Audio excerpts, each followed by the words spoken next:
up, everybody? I'm Dr. CI, and this is episode number 13 in our learning series, where I'm going to be talking to you today about 6 basic steps to allyship and what does that mean. So before I get started with giving you the 6 steps, let me define what allyship actually means, okay? Because there's a difference between being an ally and an advocate. So an ally means that you do not share the same social identity with the group in which you are advocating for, or the group in which you are fighting for, right?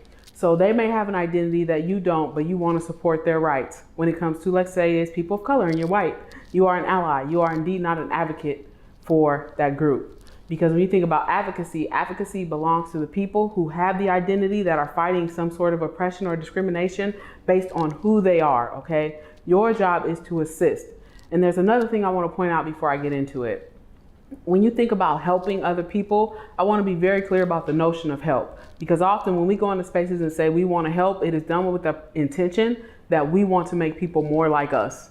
And that is not what allyship is, okay? You are there for a number of reasons, and there are certain things that you need to do in order to be able to be aware of your presence. And the first step that I'm going to teach you about is understanding your privilege, okay? If you are an ally in a group and you have a different identity from that group, more than likely you are holding the identity that is actually privileged, okay?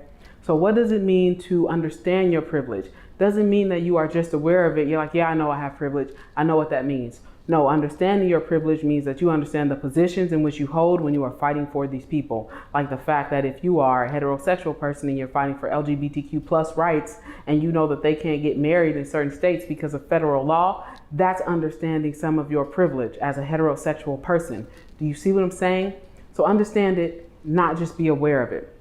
The second is amplification and empowerment. Now what that means is, how are you going to amplify the voices of the people that you are indeed fighting for?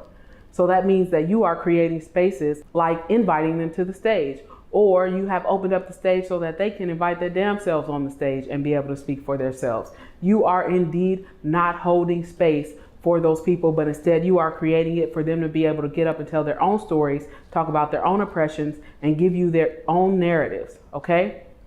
The next is to hold yourself accountable. What that means is you are going to make mistakes. If you don't share an identity with the group, you have privilege in that area, you are more than likely to commit, say, a microaggression, to say something that offends someone's identity.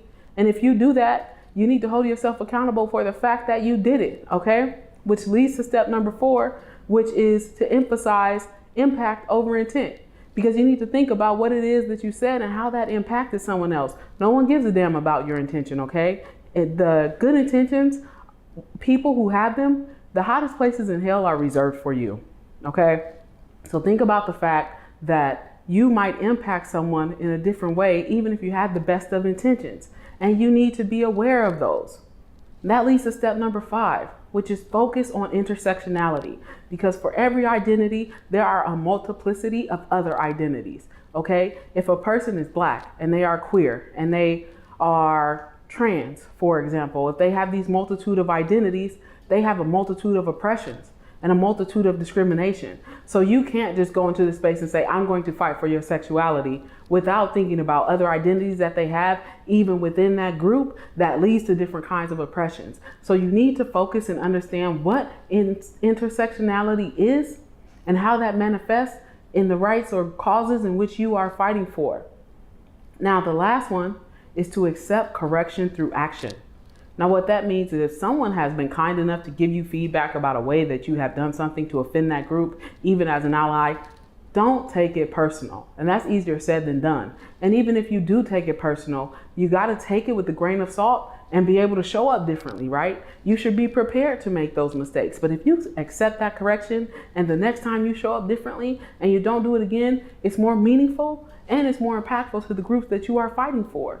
So remember, I gave you these 6 steps. This is Allyship 101. We teach a whole training on it. There'll be more tools and resources for you in the description underneath this video. Make sure that you check those out. Write comments. Let us know what else you'd like to learn. And I'm Dr. CI, and I'll see you soon in our next episode. Y'all have a great day.